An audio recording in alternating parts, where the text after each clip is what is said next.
तो चलिए दोस्तों, आज हम अपने रीजनिंग का एक नया टॉपिक जो शुरू करने जा रहे हैं वो है कैलेंडर। और रीजनिंग जो भी आपके एग्ज़ाम होगा जिसके अंदर रीजनिंग का टॉपिक होगा उसमें रिलेटेड इससे एक ना एक क्वेश्चन हमेशा आएगा। और रही बात जो हम यहाँ बात कर रहे हैं कैलेंडर की, कैलेंडर का जो प्रयोग किया जाता है वर्ष, माह और दिन के बीच में जो संबंध दर्शाने के लिए हम सबसे पहले या कैलेंडर का प्रयोग करते हैं। और रही बात कैलेंडर, इससे हमें समय का पता चलता है कि किस दिन को कौन सा वार होता है और कब कौन सा दिन आएगा उसके बारे में। यानी कि सबसे पहले वर्ष, माह और दिन के बीच में एक तरह का संबंध दर्शाने के लिए हम कैलेंडर का प्रयोग करते हैं।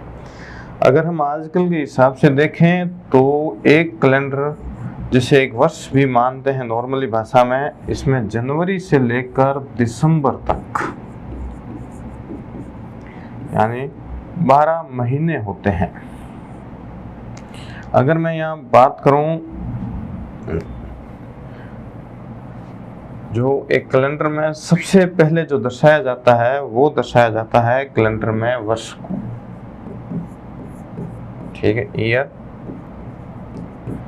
और हम जानते हैं कि एक वर्ष में 12 माह होते हैं और ये 12 महीने जो जनवरी से लेकर दिसंबर तक होते हैं। और भारतीय महीनों के हिसाब से बात करें तो चैत्र से लेकर फाल्गुन तक ये भी 12 महीने होते हैं जो एक साल में, एक वर्ष में हम मानते हैं। और नॉर्मली एक वर्ष के अंदर 12 महीने, और अगर एक वर्ष में मैं बात करूं दिन की, तो एक वर्ष में सामान्य रूप से 365 दिन होते हैं। और इन 365 दिनों को जब अगर मैं बात करूं एक सप्ताह की, तो हम जानते हैं कि एक सप्ताह में 7 दिन होते हैं। और ये 7 दिन जो सोमवार से लेकर रविवार तक ये 7 दिनों में बांटे जाते हैं। तो अगर मैं बात करूं 365 दिनों की, जो एक साल के अंदर 365 दिन होते हैं, इन 365 दिनों को जब बांटा जाता है सप्ताह में तो हमें 52 सप्ताह प्राप्त होते हैं। यानी कि एक वर्ष के अंदर 12 महीने, 365 दिन और 52 सप्ताह होते हैं नॉर्मली अगर बात करें तो। अगर मैं यहाँ बात करूं, सामान्य रूप से हमारी जो पृथ्वी होती है उसके केंद्र में है सूर्य, और पृथ्वी उसके चारों ओर एक चक्कर लगाती है। ये जो हमारी पृथ्वी है, अगर ये अपनी ही धुरी पे घूम रही है, जिसके कारण हमें दिन और रात बनते हैं, और पृथ्वी अपनी धुरी पे घूमती है, वो होता है 24 घंटे में। और यही पृथ्वी जब सूर्य के चारों ओर एक चक्कर पूरा करती है, उस चक्कर को हम वर्ष कहते हैं। और ये जो सौर वर्ष पृथ्वी अब सूर्य के चारों ओर एक चक्कर पूरा करती है, ये करती है 365 सही 1/4 दिन में। यानी 365 से 1/4 भाग अगले दिन का शामिल होता है इसके अंदर, जिसके कारण ये होता है, अगर सामान्य रूप से बात करें तो 365 दिन, 5 घंटे 48 मिनट और आगे कुछ सेकंड है, जिसके अंदर पृथ्वी सूर्य के चारों ओर एक चक्कर पूर्ण करती है, जिसे कहते हैं सौर वर्ष। अब इसी सौर वर्ष के आधार पर जो हमारा कैलेंडर है, या कहें जिस रूप में, ये इस कैलेंडर के अंदर हम वर्ष को सामान्य रूप से 2 भागों में बांट सकते हैं। एक वर्ष वो जो सामान्य वर्ष के रूप में गिना जाता है, और इस सामान्य वर्ष के अंदर हम जानते हैं कि माह कितने होते हैं, 12। और दिन की बात करें तो वो होते हैं 365। और कैसे पता चलेगा कि भाई कोई वर्ष है वो सामान्य है या नहीं है? तो उसके अंदर सबसे पहले हम क्या करेंगे, 4 का भाग देंगे। अगर भाग पूरा नहीं जाता है तो वो कौन सा वर्ष होगा? वो सामान्य वर्ष होगा। ऐसा वर्ष जिसके अंदर 365 दिन होंगे, 52 माह होंगे, 12 महीने होंगे और 52 सप्ताह होंगे जिसके अंदर। ये दूसरे जो वर्ष की टाइप आती है जो होता है लीप वर्ष, या जिसे अधिवर्ष भी कहते हैं। ये जो सामान्य वर्ष है इसे अलीप वर्ष भी कहते हैं। अब ये अंतर 2 तरह के वर्ष इसके कारण हो गया है कि जो हमने पीछे देखा था कि पृथ्वी है वो सूर्य के चारों ओर एक सौर वर्ष में चक्कर लगाती है, और ये जो सौर वर्ष होता है इसमें दिन होते हैं 365 सही 1/4, यानी प्रत्येक एक वर्ष में ये 1/4 आगे जुड़ता जाता है, और इस तरह चौथे वर्ष में ये 1/4 क्या हो जाएगा, 4/4, यानी कि 1 दिन बढ़ जाएगा। यानी प्रत्येक साल में 1 दिन की बढ़ोतरी होगी, और इस 1 दिन की बढ़ोतरी के कारण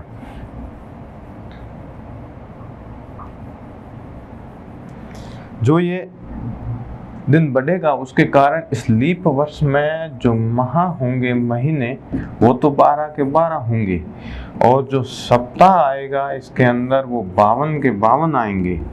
लेकिन जो दिन है वो प्रत्येक चौथे वर्ष में 367, यानी 1 दिन बढ़ जाएगा वो सौर वर्ष में पृथ्वी का सूर्य की ओर चक्कर लगाने के कारण, और ये 365 दिन हो जाता है। 367, यानी कि यहाँ ये जो दिन है ये 365 था और यहाँ 366 है, यानी 1 दिन बढ़ जाएगा किसमें, लीप वर्ष में। और क्यों बढ़ेगा, वो यहाँ सौर वर्ष के कारण बढ़ेगा। अब अगर मैं बात करूं तो जो लीप वर्ष होता है इसमें जो फरवरी होती है वो 29 दिन की होती है, यानी लीप वर्ष में फरवरी 29 दिनों की होती है, जबकि सामान्य वर्षों में फरवरी जो होती है वो होती है 28 दिनों की।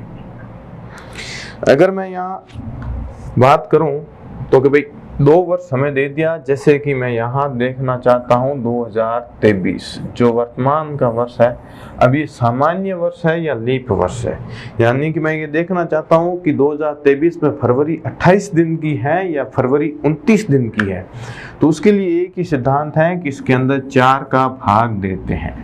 अगर 4 का भाग पूरा का पूरा चला जाता है यानी शेष फल कुछ नहीं बचेगा, तो फिर वो लीप ईयर है जिसके अंदर फरवरी 29 दिन की होगी, और 4 का भाग पूरा नहीं जाता, कुछ शेष बचता है तो उसमें फरवरी होगी, वो होगी कितने, 28 दिन की, यानी कि वो सामान्य वर्ष की होगी। अगर देखूं मैं यहाँ तो ये 20 कितनी बार गया, 5, और ये 0, ये हो गया 23, ये हो गया 20, ये गया 5 बार, तो शेष फल कितना बचा, 3, यानी 4 का पूरा भाग नहीं जा रहा है। इसके कारण 2023 कौन सा साल होगा, एक सामान्य साल होगा।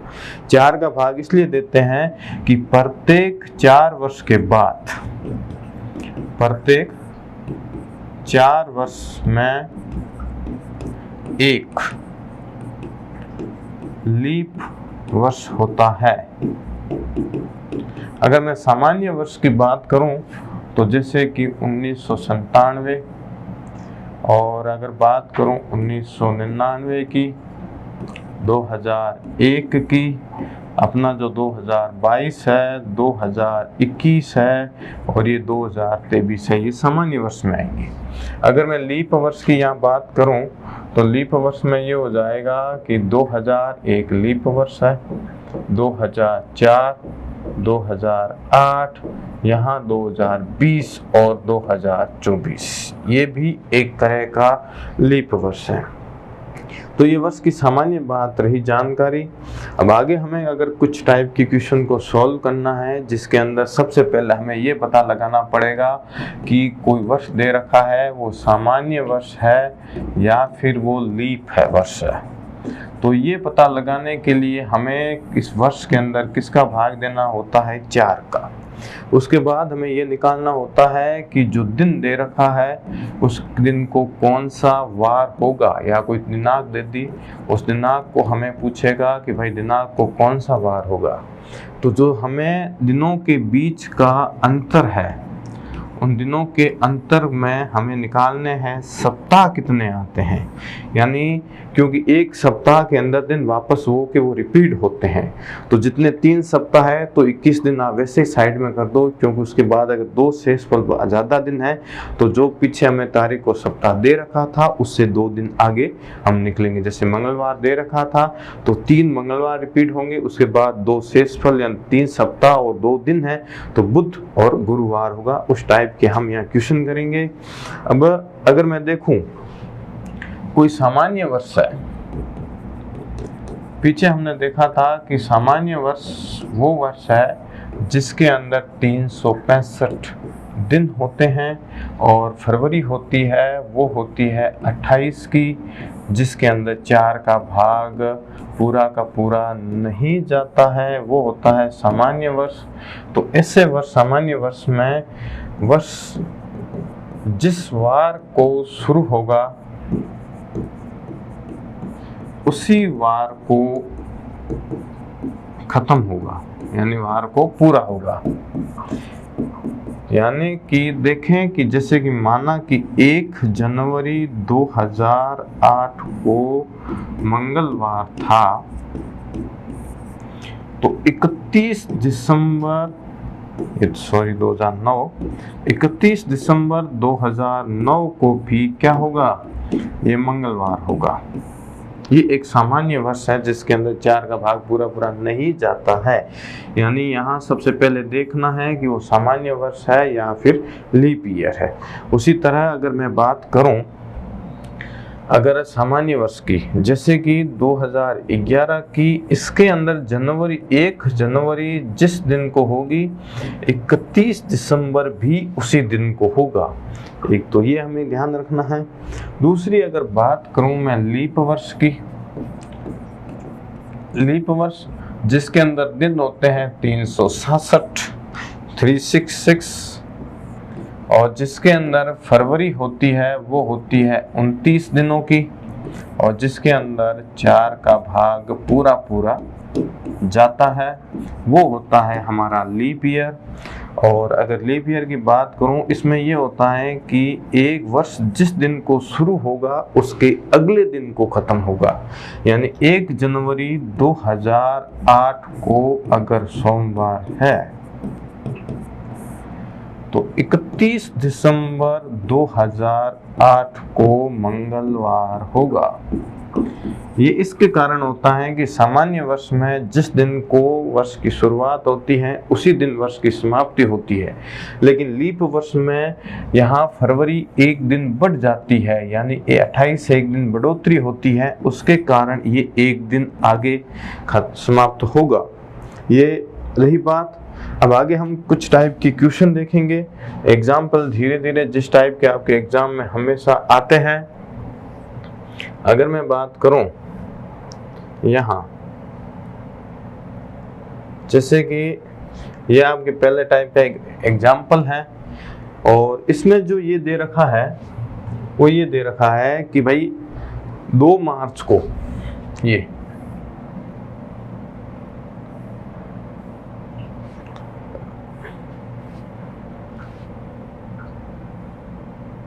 ये देखिए इसमें ये दे रखा है कि हमें जो टाइम दिया है वो इस हिसाब से दे रखा है कि 2 मार्च को बुधवार है। सबसे पहले दिनांक दे रखी है 2 मार्च और उस 2 मार्च को वार कौन सा है, वो वार है बुधवार का। अब आगे हमें ये क्वेश्चन पूछा है कि 26 मार्च को कौन सा द्वार होगा, यानी एक महीने के अंदर हमें 2 दिनों के बीच का वार पूछा है, यानी ये एक ही साल की 2 मार्च है, उस दिन को बुधवार है, तो हमें पूछा है कि उसी महीने की 26 तारीख को कौन सा वार होगा। इस तरह के क्वेश्चन करने के लिए सबसे पहले हमें दिनों का अंतर निकालना है। तो यहाँ देखते हैं दिनों के अंतर में 26 तारीख और 2 मार्च के बीच में कितना अंतर है, 26 माइनस 2 यानी कितना हो गया, यहाँ 24 दिनों का अंतर है दोनों दिनों के बीच में। अब 24 दिन इसलिए निकाले हैं कि हमें 2 मार्च को बुधवार बता रखा है, तो हमें सप्ताह निकालना है। जैसे कि अगर मैं यहाँ देखूं 2 से 9 मार्च, 9 से आगे बात करूं मैं 16 मार्च, और 16 से बात करूं मैं 23 मार्च को, यानी 2 मार्च को क्या है, बुधवार है, तो वो का वो सप्ताह में वापस 7 दिन बाद रिपीट होगा। 9 मार्च को भी होगी बुधवार, तो वो का वो 7 दिन बाद रिपीट होंगे। 16 मार्च को होगी बुधवार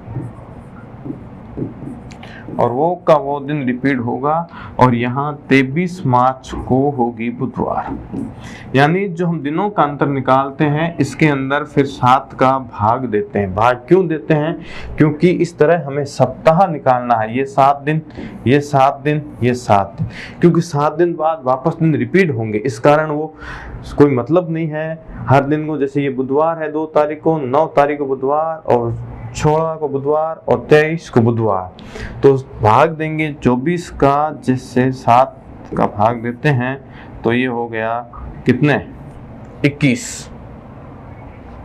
तो 21 भाग गया 3 बार, शेष फल बचा कितना, 3, यानी ये 3 तो क्या हो गए, ये हो गए सप्ताह, और ये दर्शाएंगे जो शेष फल है ये दिन को, यानी 3 सप्ताह और 3 दिन। तो सप्ताह में बुधवार से बुधवार, बुधवार से बुधवार और बुधवार से बुधवार, तो 21 दिन तो हमारे ऐसे निकल जाएंगे। तो क्या हो गया, 2 मार्च से 21 दिन, यानी 3 सप्ताह, और 3 सप्ताह की अगर मैं बात करूं यहाँ,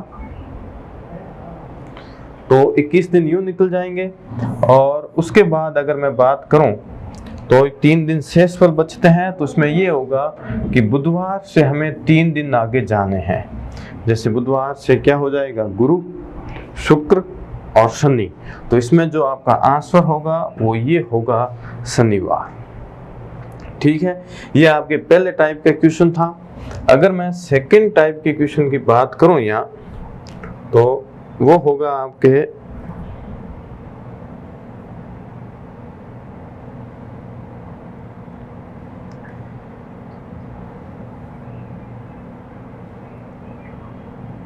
ये,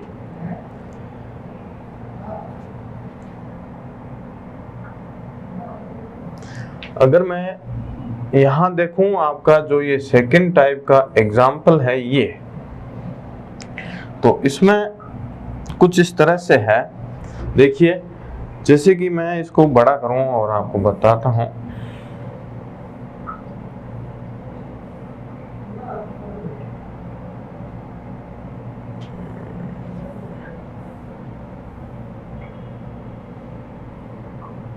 ये इसमें ये है कि पिछले क्वेश्चन में जो हमें दे रखा था 1 महीने के अंदर दिनों का अंतर दे रखा था, इसमें ये दे रखा है कि भाई 17 मार्च यानी 2005 की जो 17 मार्च है, इस 17 मार्च को बुधवार है।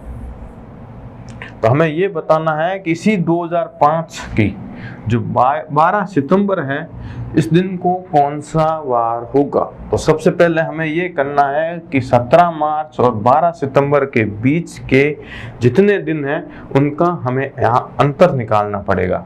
यानी 17 मार्च से लेकर और बात करूं मैं 12 सितंबर तक की, तो 17 मार्च से 12 सितंबर के बीच के जितने दिन हैं उनके बीच का हमें अंतर निकालना है। एक चीज़ हमें ये देखनी है कि ये मार्च से सितंबर की ओर बढ़ रही है पूछ रहा है, या मार्च से अगर ये हमें फरवरी की ओर पूछता तो अलग नियम होता। तो यहाँ सबसे पहले हम ये देख रहे हैं कि वो मार्च से सितंबर की ओर, यानी कि वो आगे की ओर बढ़ रहा है। तो हम जानते हैं मार्च के बाद अप्रैल, मई, जून और जुलाई, और ये हो गया अगस्त। तो सबसे पहले पिछले क्वेश्चन में जैसे हमने देखा था कि जो निकालना है उनके बीच का हमें अंतर निकालना पड़ेगा। हम जानते हैं कि मार्च जो होती है वो 31 दिन की होती है, और 31 में से 17 निकालते हैं तो पीछे जो मार्च के दिन बचते हैं वो होते हैं 14। अप्रैल 30 दिनों की, मई 31 की, जून 30 की, जुलाई में 31 दिन, अगस्त में 31 दिन, और हमें सितंबर के कौन से निकालने हैं, 12 सितंबर तक, यानी कि 12 दिन। तो सबसे पहले हमें ये देखना है कि मार्च के 17 दिन चले गए हैं, 31 में से पीछे कितने दिन रहे, 14। अप्रैल 30 दिन होते हैं, अप्रैल में 30, मई का पूरा महीना आएगा 31, जून के 30, जुलाई के 31, अगस्त के 31 और 12 दिन सितंबर के। अगर मैं इन्हें जोड़ता हूं कि भाई 17 मार्च से 12 सितंबर के बीच कितने दिनों का अंतर आता है, ये देखिए,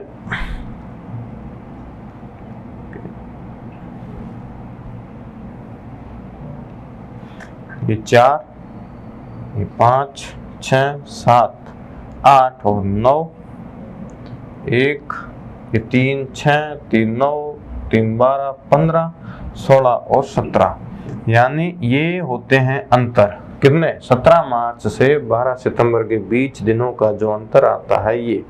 अब इसके अंदर हमें निकालने हैं कि कितने सप्ताह है, क्योंकि सप्ताह में बुधवार से बुधवार, 17 मार्च से अगले सप्ताह तक बुधवार, फिर बुधवार ऐसे रिपीट होंगे।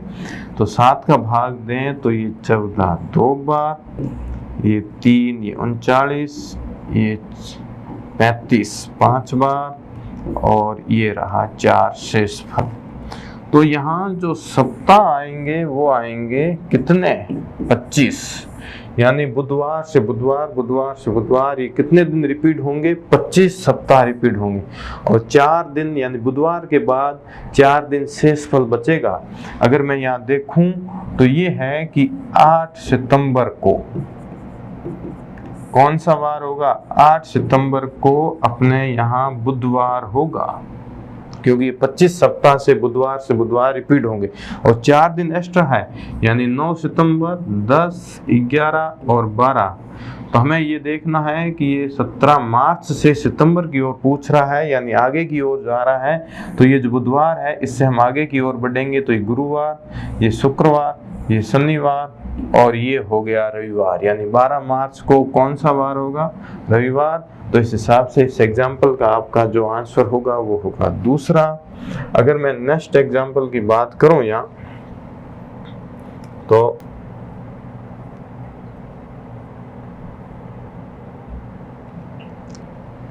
चलिए,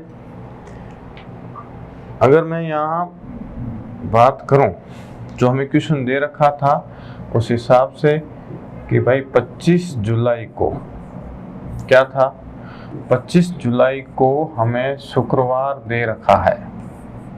25 जुलाई किसकी, 2007 की, और पूछ रहा है हमें 2 फरवरी 2007 को कौन सा वार होगा। तो इसमें ये कर रहा है कि ये जुलाई से पीछे की ओर लौट रहा है, यानी देखें दिनों का अंतर, जुलाई, फिर जून,